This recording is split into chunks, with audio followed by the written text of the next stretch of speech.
nag was stil, donker soos 'n kombers gespan. Die mis sak neer, omsluit die laar hand aan hand. Soek en kyk ons oor die vlaktes heen. Hier is die grond waar hoop kan staan, nie leen. Harte klop, nou of nooit, die toekoms hang so dun.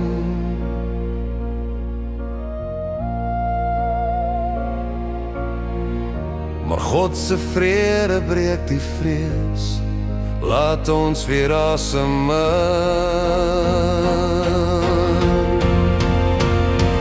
Voor God se troon lê ons gelofte neer.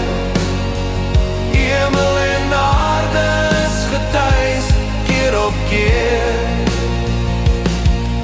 As God ons vandag hier en nou spaar, sal ons die dag aan hom getrou bewaar. Ons sal bou en vertel, geslag tot geslag, die Heer die oorwinning, net sy genade en krag.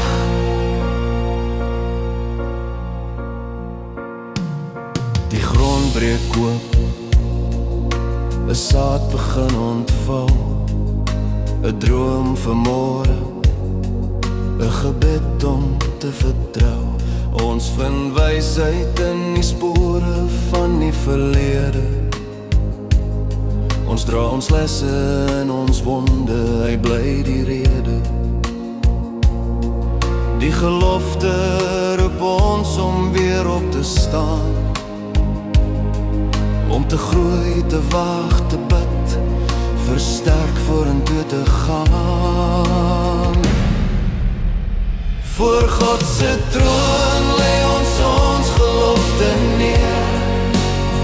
Hemel en aarde is getuig, keer op keer.